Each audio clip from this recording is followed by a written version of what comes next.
Hello ਦੋਸਤੋ, ਸਾਡੇ channel ਵਿੱਚ ਤੁਹਾਡਾ ਸਵਾਗਤ ਹੈ। ਅੱਜ ਅਸੀਂ ਸਾਇੰਸ ਦੇ ਕੁਝ ਕੁਐਸਚਨ ਆਨਸਰ ਪਾਰਟ 5 ਦੇ ਵਿੱਚ ਡਿਸਕਸ ਕਰਾਂਗੇ। ਅੱਜ ਦਾ ਆਪਣਾ ਟੌਪਿਕ ਹੋਊਗਾ ਲਾਈਟ ਐਂਡ ਸਾਊਂਡ, ਯਾਨੀ ਕਿ ਪ੍ਰਕਾਸ਼ ਅਤੇ ਧੁਨੀ ਦੇ ਉੱਤੇ ਕੁਝ ਕੁਐਸਚਨ ਆਨਸਰ ਹੋਣਗੇ। ਕੁਐਸਚਨ ਇਹ ਬੇਸਿਕ ਹੀ ਆ, ਪਰ ਮੈਨੂੰ ਕਾਫੀ ਵਧੀਆ ਲੱਗੇ ਤੇ ਤੁਸੀਂ ਵੀ ਚੈੱਕ ਕਰੋ ਤੁਹਾਡੇ ਕਿੰਨੇ ਕੁ ਆਨਸਰ ਸਹੀ ਹੁੰਦੇ ਨੇ। ਤੇ ਦੋਸਤੋ, ਪਿਛਲੇ ਪਾਰਟ ਦੇਖਣ ਲਈ ਤੇ ਸਾਡੇ ਚੈਨਲ ਤੇ ਹੋਰ ਵੀ ਵੀਡੀਓ ਦੇਖਣ ਲਈ ਸਾਡੇ ਚੈਨਲ ਨੂੰ ਸਬਸਕ੍ਰਾਈਬ ਜ਼ਰੂਰ ਕਰ ਲਿਓ ਤੇ ਘੰਟੀ ਵਾਲਾ ਬਟਨ ਜ਼ਰੂਰ ਦਬ ਲਿਓ ਤੇ ਵੀਡੀਓ ਨੂੰ ਲਾਸਟ ਤੱਕ ਜ਼ਰੂਰ ਦੇਖਿਓ। ਤਾਂ ਦੋਸਤੋ, ਸ਼ੁਰੂ ਕਰਦੇ ਹਾਂ। ਪਹਿਲਾ ਕੁਐਸਚਨ, ਧੁਨੀ ਤਰੰਗਾਂ ਕਿੱਥੇ ਸੁਣਾਈ ਨਹੀਂ ਦਿੰਦੀਆਂ? ਵੀ ਜਾਣੀ ਕਿ ਜਿਹੜੀਆਂ ਸਾਊਂਡ ਵੇਵ ਆ ਉਹਨੂੰ ਆਪਾਂ ਐਵੇਂ ਕਹਿ ਸਕਦੇ ਹਾਂ ਵੀ ਟਰੈਵਲ ਕਿੱਥੇ ਨਹੀਂ ਕਰਦੀਆਂ। ਤਾਂ ਇਹਦਾ ਰਾਈਟ ਆਨਸਰ ਹੈਗਾ ਦੋਸਤੋ ਆਪਸ਼ਨ ਨੰਬਰ ਸੀ, ਯਾਨੀ ਕਿ ਖਲਾ। ਖਲਾ ਦਾ ਮਤਲਬ ਹੁੰਦਾ, ਇੰਗਲਿਸ਼ ਦੇ ਵਿੱਚ ਆਪਾਂ ਕਰੀਏ ਗੱਲ, ਵੈਕਿਊਮ। ਵੈਕਿਊਮ ਦੇ ਵਿੱਚ ਧੁਨੀ ਤਰੰਗਾਂ ਜਿਹੜੀਆਂ ਸਾਊਂਡ ਵੇਵਜ਼ ਆ ਉਹ ਟਰੈਵਲ ਨਹੀਂ ਕਰ ਸਕਦੀਆਂ, ਇਹਨਾਂ ਨੂੰ ਕੋਈ ਨਾ ਕੋਈ ਮੀਡੀਅਮ ਚਾਹੀਦਾ ਹੁੰਦਾ ਹੈ। ਅਗਲਾ ਕੁਐਸਚਨ ਆਉਂਦਾ ਦੋਸਤੋ, ਰੌਸ਼ਨੀ ਕਿਸ ਰਸਤੇ ਵਿੱਚ ਯਾਤਰਾ ਕਰਦੀ ਹੈ? ਵੀ ਜਾਂ ਆਪਾਂ ਕਹਿ ਸਕਦੇ ਹਾਂ ਜਿਹੜੀ ਲਾਈਟ ਵੇਵਜ਼ ਆ, ਲਾਈਟ ਆ, ਉਹ ਕਿਵੇਂ ਟਰੈਵਲ ਕਰਦੀ ਹੈ? ਤਾਂ ਇਹਦਾ ਰਾਈਟ ਆਨਸਰ ਹੈਗਾ ਦੋਸਤੋ ਆਪਸ਼ਨ ਨੰਬਰ ਸੀ, ਯਾਨੀ ਕਿ ਸਿੱਧਾ, ਯਾਨੀ ਕਿ ਸਟ੍ਰੇਟ ਲਾਈਨ। ਸਟ੍ਰੇਟ ਲਾਈਨ ਕਹਿ ਸਕਦੇ ਹਾਂ ਕਿਉਂਕਿ ਵੀ ਇਹ ਰੌਸ਼ਨੀ ਹੈ ਜਿਹੜੀ, ਜੇ ਉਹਦੇ ਵਿੱਚ ਕੋਈ ਅਪੇਕ ਮਤਲਬ ਅਪਾਰਦਰਸ਼ੀ ਵਸਤੂ ਆ ਗਈ ਤਾਂ ਇਹ ਨਹੀਂ ਹੈਗਾ ਵੀ ਰੌਸ਼ਨੀ ਤਰੰਗਾਂ ਉੱਥੋਂ ਮੁੜ ਕੇ ਵਾਪਸ ਟੇਢੀਆਂ ਮੁੜ ਜਾਣਗੀਆਂ ਜਾਂ ਗੋਲਾਕਾਰ ਜਾਂ ਤਕੋਨੀ ਤਰੀਕੇ ਦੇ ਨਾਲ ਉਹ ਕਿਸੇ ਹੋਰ ਸਾਈਡ ਵੀ ਦੀ ਆ ਜਾਣਗੀਆਂ। ਤਾਂ ਇਹਨਾਂ ਦਾ ਜਿਹੜਾ ਰਸਤਾ ਹੁੰਦਾ ਉਹ ਸਟ੍ਰੇਟ ਲਾਈਨ ਹੁੰਦਾ, ਸਿੱਧਾ ਹੁੰਦਾ ਹੈ। ਅਗਲਾ ਕੁਐਸਚਨ ਹੈ ਦੋਸਤੋ, ਇੱਕ ਧੁਨੀ ਜਿਹੜੀ 20 ਹਰਟਜ਼ ਤੋਂ ਲੈ ਕੇ 20,000 ਹਰਟਜ਼ ਤੱਕ ਹੈ, ਉਹਦੀ ਜਿਹੜੀ ਫ੍ਰੀਕੁਐਂਸੀ ਰੇਂਜ ਆ 20 ਹਰਟਜ਼ ਤੋਂ ਲੈ ਕੇ 20,000 ਹਰਟਜ਼ ਤੱਕ ਹੈ, ਉਸ ਨੂੰ ਕੌਣ ਸੁਣ ਸਕਦਾ ਹੈ? ਇਹਦਾ ਰਾਈਟ ਆਨਸਰ ਹੈਗਾ ਦੋਸਤੋ ਆਪਸ਼ਨ ਨੰਬਰ ਬੀ, ਯਾਨੀ ਕਿ ਮਨੁੱਖਾਂ ਲਈ ਸੁਣਨ ਦੀ ਰੇਂਜ।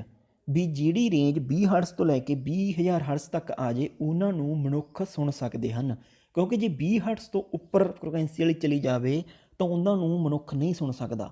ਤਾਂ ਇੱਕ ਛੋਟੀਆਂ ਕਲਾਸਾਂ ਵਿੱਚ ਵੀ ਪੜ੍ਹਿਆ ਸੀ, ਉਹਨੂੰ ਚਮਗਾਦੜ ਸੁਣ ਸਕਦੇ ਨੇ। ਤਾਂ ਇਹਦਾ ਰਾਈਟ ਆਨਸਰ ਹੈਗਾ ਆਪਸ਼ਨ ਨੰਬਰ ਬੀ। ਅਗਲਾ ਕੁਐਸਚਨ ਆਉਂਦਾ ਦੋਸਤੋ, ਚਿੱਟੇ ਪ੍ਰਕਾਸ਼ ਯਾਨੀ ਕਿ ਵਾਈਟ ਲਾਈਟ ਦੇ ਵਿੱਚ ਕਿੰਨੇ ਰੰਗ ਹਨ? ਹਰ ਇੱਕ ਜਿਹੜੀ ਲਾਈਟ ਆ ਅਲੱਗ-ਅਲੱਗ ਕਲਰ ਦੀ, ਉਹ ਅਲੱਗ-ਅਲੱਗ ਰੰਗਾਂ ਤੋਂ ਮਿਲ ਕੇ ਬਣਦੀ ਹੈ। ਤਾਂ ਜਿਹੜੀ ਵਾਈਟ ਲਾਈਟ ਬਣਦੀ ਹੈ ਉਹ ਕਿੰਨੇ ਰੰਗਾਂ ਤੋਂ ਬਣਦੀ ਹੈ? ਇਹਦਾ ਰਾਈਟ ਆਨਸਰ ਹੈਗਾ ਦੋਸਤੋ ਆਪਸ਼ਨ ਨੰਬਰ ਸੀ, ਯਾਨੀ ਕਿ 7 ਰੰਗਾਂ ਤੋਂ ਮਿਲ ਕੇ। 7 ਰੰਗ ਕਿਹੜੇ ਹੈਗੇ? ਵਿਬਗੁਆਇਰ, VIVGYOR, ਜਿਵੇਂ ਕਿ ਤੁਹਾਨੂੰ ਆ ਫੋਟੋ ਦੇ ਵਿੱਚ ਦਿਖਾਇਆ, ਇਹ ਸਾਰੇ 7 ਦੇ 7 ਰੰਗਾਂ ਤੋਂ ਮਿਲ ਕੇ ਚਿੱਟਾ ਪ੍ਰਕਾਸ਼ ਬਣਦਾ ਹੈ। ਅਗਲਾ ਕੁਐਸਚਨ ਆਉਂਦਾ ਦੋਸਤੋ, ਪ੍ਰਿਜ਼ਮ ਵਿੱਚੋਂ ਲੰਘਦਿਆਂ ਚਿੱਟੇ ਪ੍ਰਕਾਸ਼ ਦਾ 7 ਰੰਗਾਂ ਵਿੱਚ ਵੰਡੇ ਜਾਣ ਨੂੰ ਕੀ ਕਿਹਾ ਜਾਂਦਾ? ਵੀ ਜਿਹੜੀ ਆਪਣੀ ਪ੍ਰਿਜ਼ਮ ਹੁੰਦੀ ਆ, ਤੁਸੀਂ ਮੋਸਟਲੀ ਸਾਇੰਸ ਲੈਬ ਦੇ ਵਿੱਚ ਦੇਖੀ ਹੋਣੀ ਹੈ, ਜਦੋਂ ਉਹਦੇ ਵਿੱਚ ਚਿੱਟੀ ਲਾਈਟ ਆਪਾਂ ਪਾਸ ਕਰਦੇ ਹਾਂ ਉਹ 7 ਰੰਗਾਂ ਵਿੱਚ ਟੁੱਟ ਜਾਂਦੀ ਆ। ਉਹ ਟੁੱਟਣ ਨੂੰ ਆਪਾਂ ਕੀ ਕਹਿੰਦੇ ਹਾਂ? ਇਹਦਾ ਰਾਈਟ ਆਨਸਰ ਹੈਗਾ ਦੋਸਤੋ ਆਪਸ਼ਨ ਨੰਬਰ ਬੀ, ਯਾਨੀ ਕਿ ਡਿਸਪਰਸ਼ਨ, ਜਿਹਨੂੰ ਫੈਲਾਉਣਾ ਕਹਿੰਦੇ ਆ ਜਾਂ ਫੈਲਣਾ। ਵੀ ਇੱਕ ਚਿੱਟੀ ਲਾਈਟ ਦਾ 7 ਰੰਗਾਂ ਦੇ ਵਿੱਚ ਫੈਲਣਾ, ਡਿਸਪਰਸ਼ਨ ਹੋਣੀ। ਇਹਦਾ ਰਾਈਟ ਆਨਸਰ ਹੈਗਾ ਆਪਸ਼ਨ ਨੰਬਰ ਬੀ। ਅਗਲਾ ਕੁਐਸਚਨ ਹੈ ਦੋਸਤੋ, ਰੌਸ਼ਨੀ ਦੇ ਸਰੋਤ ਦੇ ਕਿਸ ਪਾਸੇ ਪਰਛਾਵਾਂ ਬਣਦਾ ਹੈ?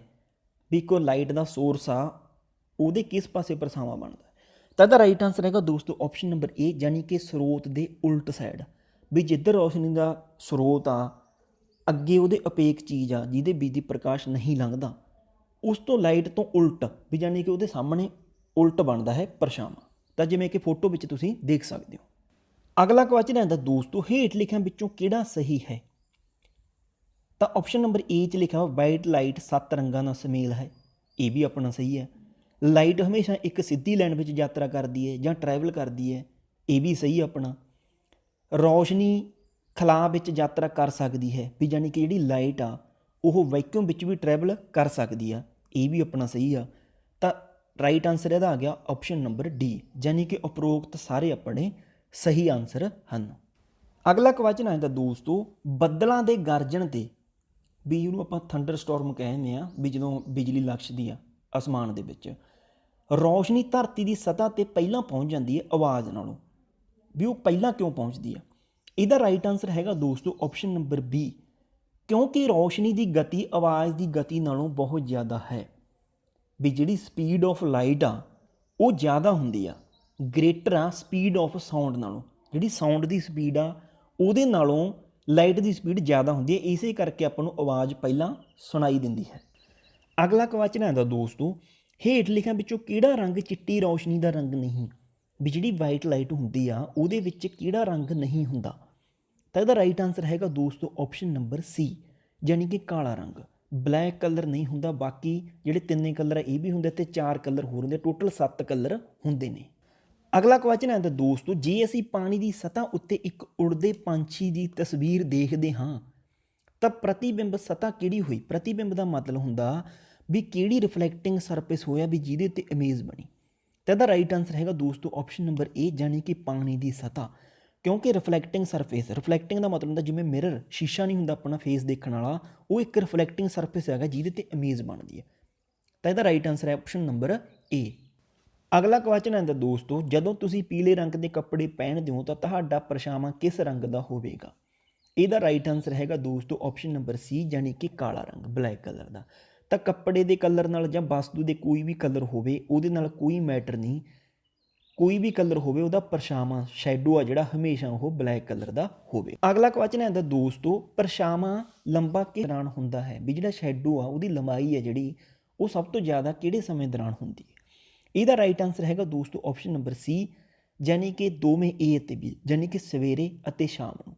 ਕਿਉਂਕਿ ਸਵੇਰੇ ਅਤੇ ਸ਼ਾਮ ਨੂੰ ਜਿਹੜਾ ਸੂਰਜ ਆ ਉਹ ਆਪਣੇ ਆਲਮੋਸਟ ਪੈਰਲਲ ਦੇ ਵਿੱਚ ਹੁੰਦਾ ਹੈ। ਜਦੋਂ ਕੋਈ ਚੀਜ਼ ਕਿਸੇ ਚੀਜ਼ ਦੇ ਪੈਰਲਲ ਦੇ ਵਿੱਚ ਹੋਵੇ ਉਦੋਂ ਉਹਦਾ ਪਰਛਾਵਾਂ ਲੰਬਾ ਹੋਊ, ਜੇ ਉਹਦੇ ਉੱਪਰ ਯਾਨੀ ਕਿ ਬਿਲਕੁਲ ਹੈੱਡ ਦੇ ਉੱਪਰ ਹੋਵੇ ਤਾਂ ਪਰਛਾਵਾਂ ਛੋਟਾ ਹੋਈ ਜਾਊਗਾ। ਅਗਲਾ ਕੁਐਸਚਨ ਆਉਂਦਾ ਦੋਸਤੋ, ਪਰਛਾਵਾਂ ਬਣਾਉਣ ਲਈ ਕਿਸ ਕਿਸਮ ਦੇ ਸਰੋਤ ਦੀ ਜ਼ਰੂਰਤ ਹੁੰਦੀ ਹੈ? ਵੀ ਜਿਹੜਾ ਆਪਣੀ ਵਸਤੂ ਆ ਉਹ ਕਿੱਦਾਂ ਦੀ ਹੋਣੀ ਚਾਹੀਦੀ ਆ? ਵੀ ਇਹਦੇ ਵਾਸਤੇ ਇੱਕ ਲਾਈਟ ਸੋਰਸ ਤਾਂ ਚਾਹੀਦੀ ਆ, ਵੀ ਵਸਤੂ ਕਿੱਦਾਂ ਦੀ ਹੋਣੀ ਚਾਹੀਦੀ? ਇਹਦਾ ਰਾਈਟ ਆਨਸਰ ਹੈਗਾ ਦੋਸਤੋ ਆਪਸ਼ਨ ਨੰਬਰ ਏ, ਯਾਨੀ ਕਿ ਧੁੰਦਲੀ ਜਾਂ ਓਪੇਕ ਕਹਿੰਦੇ ਨੂੰ, ਓਪੇਕ, OPAQUE, ਓਪੇਕ। ਤਾਂ ਕਿਉਂਕਿ ਧੁੰਦਲਾ, ਕਿਉਂਕਿ ਜੇ ਕਿਸੇ ਵਸਤੂ ਦੇ ਵਿੱਚ ਦੀ ਪ੍ਰਕਾਸ਼ ਪਾਸ ਹੋ ਗਿਆ, ਪਾਰਦਰਸ਼ੀ ਵਸਤੂ ਹੈ ਤਾਂ ਉਹਦਾ ਪਰਛਾਵਾਂ ਬਣਦੀ ਨਹੀਂ, ਇਸ ਕਰਕੇ ਵਸਤੂ ਧੁੰਦਲੀ ਹੋਣੀ ਚਾਹੀਦੀ ਹੈ। ਅਗਲਾ ਕੁਐਸਚਨ ਹੈ ਦਾ ਦੋਸਤੋ, ਪਾਣੀ ਇੱਕ ਕਿਸ ਕਿਸਮ ਦੀ ਵਸਤੂ ਹੈ? ਵੀ ਕਿੱਦਾਂ ਦੀ ਆ? ਤਾਂ ਇਹਦਾ ਰਾਈਟ ਆਨਸਰ ਹੈਗਾ ਦੋਸਤੋ ਆਪਸ਼ਨ ਨੰਬਰ ਬੀ, ਯਾਨੀ ਕਿ ਪਾਰਦਰਸ਼ੀ ਵਸਤੂ, ਟਰਾਂਸਪੇਰੈਂਟ, ਜਿਹਦੇ ਵਿੱਚ ਦੀ ਪ੍ਰਕਾਸ਼ ਲੰਘ ਜਾਵੇ। ਤਾਂ ਪਾਣੀ ਕੀ ਆ? ਇੱਕ ਪਾਰਦਰਸ਼ੀ ਵਸਤੂ ਹੈ। ਅਗਲਾ ਕੁਐਸਚਨ ਹੈ ਦਾ ਦੋਸਤੋ, ਪਰਛਾਵਾਂ ਬਣਾਉਣ ਲਈ ਹੇਠ ਲਿਖਿਆਂ ਵਿੱਚੋਂ ਕਿਸ ਦੀ ਜ਼ਰੂਰਤ ਹੈ? ਵੀ ਕੀ ਕੀ ਚੀਜ਼ਾਂ ਚਾਹੀਦੀਆਂ ਪਰਛਾਵਾਂ ਬਣਾਉਣ ਲਈ, ਸ਼ੈਡੋ ਬਣਾਉਣ ਲਈ? ਇਹਦਾ ਰਾਈਟ ਆਨਸਰ ਹੈਗਾ ਦੋਸਤੋ ਆਪਸ਼ਨ ਨੰਬਰ ਡੀ, ਯਾਨੀ ਕਿ ਉਪਰੋਕਤ ਸਾਰੇ। ਕਿਉਂਕਿ ਵੀ ਇੱਕ ਚਾਨਣ ਦਾ ਸਰੋਤ ਵੀ ਹੋਣਾ ਚਾਹੀਦਾ ਹੈ, ਇੱਕ ਸਕਰੀਨ ਜਿਸ ਉੱਤੇ ਪਰਛਾਵਾਂ ਬਣਦਾ ਹੈ, ਸਕਰੀਨ ਚਾਹੀਦੀ ਹੈ, ਇੱਕ ਧੁੰਦਲੀ ਵਸਤੂ ਜਿਹਦਾ ਪਰਛਾਵਾਂ ਆਪਾਂ ਬਣਾਉਣਾ, ਵੀ ਜਿਹਦੇ ਵਿੱਚ ਦੀ ਪ੍ਰਕਾਸ਼ ਨਾ ਲੰਘਦਾ। ਤਾਂ ਆਪਾਂ ਨੂੰ ਚਾਰੇ ਉੱਪਰ ਜਿਹੜੇ 3 ਚੀਜ਼ਾਂ ਲਿਖੀਆਂ ਉਪਰੋਕਤ ਸਾਰਿਆਂ ਦੀ ਜ਼ਰੂਰਤ ਹੈ ਇੱਕ ਪਰਛਾਵਾਂ ਬਣਾਉਣ ਲਈ। ਅਗਲਾ ਕੁਐਸਚਨ ਹੈ ਦਾ ਦੋਸਤੋ, ਵਿਗਿਆਨ ਦੀ ਕਿਹੜੀ ਸ਼ਾਖਾ ਸਾਨੂੰ ਪ੍ਰਕਾਸ਼ ਦੇ ਫੈਲਾਅ ਬਾਰੇ ਦੱਸ ਸਕਦੀ ਹੈ? ਵੀ ਜਾਂ ਆਪਾਂ ਕਹਿ ਲਈਏ ਵੀ ਡਿਸਪਰਸ਼ਨ ਆਫ ਲਾਈਟ ਬਾਰੇ ਕਿਹੜੀ ਸਾਇੰਸ ਦੀ ਬ੍ਰਾਂਚ ਸਾਨੂੰ ਦੱਸਦੀ ਹੈ? ਇਹਦਾ ਰਾਈਟ ਆਨਸਰ ਹੈਗਾ ਦੋਸਤੋ ਆਪਸ਼ਨ ਨੰਬਰ ਬੀ, ਯਾਨੀ ਕਿ ਪ੍ਰਕਾਸ਼ ਵਿਗਿਆਨ, ਜਿਹਨੂੰ ਇੰਗਲਿਸ਼ ਦੇ ਵਿੱਚ ਆਪਟਿਕਸ ਲਿਖਿਆ ਹੁੰਦਾ, ਆਪਟਿਕਸ। ਇਹ ਆਪਾਂ ਨੂੰ ਪ੍ਰਕਾਸ਼ ਦੇ ਫੈਲਾਅ ਜਾਂ ਡਿਸਪਰਸ਼ਨ ਆਫ ਲਾਈਟ ਬਾਰੇ ਦੱਸਦੀ ਹੈ। ਅਗਲਾ ਕੁਐਸਚਨ ਹੈ ਦਾ ਦੋਸਤੋ, ਅੱਖ ਦਾ ਕਿਹੜਾ ਹਿੱਸਾ ਸਕਰੀਨ ਦੀ ਤਰ੍ਹਾਂ ਕੰਮ ਕਰਦਾ ਹੈ ਜਿਸ ਉੱਤੇ ਤਸਵੀਰ ਬਣਦੀ ਹੈ? ਵੀ ਅੱਖ ਦਾ ਕਿਹੜਾ ਪਾਰਟ ਆ ਜਿਹਦੇ ਉੱਤੇ ਇਮੇਜ ਬਣਦੀ ਹੈ? ਤਾਂ ਇਹਦਾ ਰਾਈਟ ਆਨਸਰ ਹੈਗਾ ਦੋਸਤੋ ਆਪਸ਼ਨ ਨੰਬਰ ਸੀ, ਯਾਨੀ ਕਿ ਰੈਟਨਾ। ਰੈਟਨਾ ਦੇ ਉੱਤੇ ਆਪਣੀ ਇਮੇਜ ਬਣਦੀ ਆ। ਤਾਂ ਤੁਸੀਂ ਸਕਰੀਨ ਦੇ ਉੱਪਰ ਜਿਹੜੀ ਪਿਕ ਦੇਖ ਸਕਦੇ ਹੋ, ਇਹਦੇ ਵਿੱਚ ਰੈਟਨਾ ਦਿਖਾਇਆ ਗਿਆ ਹੈ। ਅਗਲਾ ਕੁਐਸਚਨ ਹੈ ਦਾ ਦੋਸਤੋ, ਹੇਠ ਲਿਖਿਆਂ ਵਿੱਚੋਂ ਕਿਹੜੇ ਕਾਰਨ ਧੁਨੀ ਦੀ ਗਤੀ ਨੂੰ ਪ੍ਰਭਾਵਿਤ ਕਰਦੇ ਆ? ਵੀ ਜਿਹੜੀ ਸਪੀਡ ਆਫ ਸਾਊਂਡ ਆ ਵੀ ਉਹਨੂੰ ਕਿਹੜੇ ਕਿਹੜੇ ਇਫੈਕਟ ਆ ਜਿਹੜੇ ਪ੍ਰਭਾਵਿਤ ਕਰਦੇ ਆ? ਤਾਂ ਇਹਦਾ ਰਾਈਟ ਆਨਸਰ ਹੈਗਾ ਦੋਸਤੋ ਆਪਸ਼ਨ ਨੰਬਰ ਡੀ, ਯਾਨੀ ਕਿ ਉਪਰੋਕਤ ਸਾਰੇ। ਯਾਨੀ ਕਿ ਤਾਪਮਾਨ ਵੀ ਇਹਨੂੰ ਪ੍ਰਭਾਵਿਤ ਕਰਦਾ, ਕਿਉਂਕਿ ਟੈਂਪਰੇਚਰ ਵਧਣ ਨਾਲ ਇਹ ਸਪੀਡ ਥੋੜ੍ਹੀ ਬਹੁਤ ਸਾਊਂਡ ਦੀ ਵੱਧ ਜਾਂਦੀ ਹੈ। ਅਗਲਾ ਹੈਗਾ ਮਾਧਿਅਮ, ਵੀ ਕਿਹੜੇ ਮਾਧਿਅਮ, ਕਿਹੜੇ ਮੀਡੀਅਮ ਰਾਹੀਂ ਸਾਊਂਡ ਵੇਵ ਟਰੈਵਲ ਕਰ ਰਹੀ ਹੈ ਉਹ ਪ੍ਰਭਾਵਿਤ ਕਰਦੀ ਆ। ਤੀਜਾ ਹੈਗਾ ਹਿਊਮਿਡਿਟੀ, ਨਮੀ, ਜਿਹਨੂੰ ਕਹਿੰਦੇ ਇਹ ਵੀ ਥੋੜ੍ਹਾ ਬਹੁਤ ਇਫੈਕਟ ਕਰਦੀ ਹੈ। ਤਾਂ ਇਹਦਾ ਰਾਈਟ ਆਨਸਰ ਹੈਗਾ ਆਪਸ਼ਨ ਨੰਬਰ ਡੀ। ਅਗਲਾ ਕੁਐਸਚਨ ਹੈ ਦਾ ਦੋਸਤੋ, ਆਵਾਜ਼ ਜਾਂ ਧੁਨੀ ਨੂੰ ਮਾਪਣ ਦੀ ਇਕਾਈ ਕੀ ਹੈ? ਤਾਂ ਇਹਦਾ ਰਾਈਟ ਆਨਸਰ ਹੈਗਾ ਦੋਸਤੋ ਆਪਸ਼ਨ ਨੰਬਰ ਬੀ, ਯਾਨੀ ਕਿ ਡੈਸੀਬਲ, ਜਿਹਨੂੰ ਕਈ ਵਾਰੀ ਲਿਖਿਆ ਹੁੰਦਾ, ਕਈ ਵਾਰੀ ਨੋਇਸ ਲੈਵਲ ਲਿਖਿਆ ਪਿਆ ਹੁੰਦਾ, ਨੋਇਸ ਲੈਵਲ ਜਾਂ ਨੋਇਸ ਰੇਂਜ ਲਿਖਿਆ ਪਿਆ ਹੁੰਦਾ, ਉੱਥੇ ਡੀਬੀ ਲਿਖਿਆ ਹੁੰਦਾ ਨਾਲ, ਵੀ 40 dB 45 dB। ਤਾਂ ਇਹ ਡੈਸੀਬਲ ਆ। ਜਿਹੜੀ ਸਾਊਂਡ ਫ੍ਰੀਕੁਐਂਸੀ ਆ, ਸਾਊਂਡ ਫ੍ਰੀਕੁਐਂਸੀ ਦੇ ਯੂਨਿਟ ਹਰਟਜ਼ ਹੀ ਹੁੰਦੇ ਆ, ਪਰ ਜਿਹੜੀ ਸਾਊਂਡ ਨੂੰ ਮਾਪਣ ਦੀ ਇਕਾਈ ਆ, ਸਾਊਂਡ ਨੂੰ ਜਾਂ ਧੁਨੀ ਨੂੰ ਜਾਂ ਨੋਇਸ ਨੂੰ, ਉਹ ਡੈਸੀਬਲ ਹੈ, DV, ਜਿਹਨੂੰ DV ਲਿਖਿਆ ਹੁੰਦਾ ਹੈ। ਅਗਲਾ ਕੁਐਸਚਨ ਹੈ ਦਾ ਦੋਸਤੋ, ਸਾਡੀ ਆਵਾਜ਼ ਪੈਦਾ ਕਰਨ ਵਿੱਚ ਸਾਡੀ ਮਦਦ ਕਿਹੜਾ ਅੰਗ ਕਰਦਾ ਹੈ? ਵੀ ਸਰੀਰ ਦਾ ਕਿਹੜਾ ਅੰਗ ਆ ਜਿਹੜੀ ਆਵਾਜ਼ ਪੈਦਾ ਹੁੰਦੀ ਹੈ? ਇਹਦਾ ਰਾਈਟ ਆਨਸਰ ਹੈਗਾ ਦੋਸਤੋ option number D, vocal ਕੋਰਡਸ।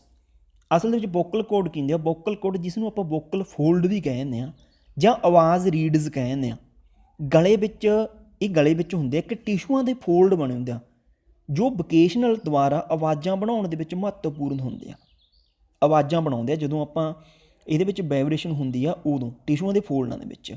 Vocal card ਦਾ ਜਿਹੜਾ ਸਾਈਜ਼ ਆ ਉਹ ਆਵਾਜ਼ ਦੀ ਪਿੱਚ ਨੂੰ ਪ੍ਰਭਾਵਿਤ ਕਰਦਾ। ਕਿਸੇ ਦੀ ਆਵਾਜ਼ ਜ਼ਿਆਦਾ ਭਾਰੀ ਹੁੰਦੀ ਹੈ ਜਾਂ ਕਿਸੇ ਦੀ ਜ਼ਿਆਦਾ ਆਵਾਜ਼ ਤਿੱਖੀ ਹੁੰਦੀ ਹੈ, ਤੇਜ਼ ਹੁੰਦੀ ਹੈ, ਇਹ ਵੋਕਲ ਕਾਰਡ ਦੇ ਸਾਈਜ਼ ਦੇ ਡਿਪੈਂਡ ਕਰਦੀ ਹੈ।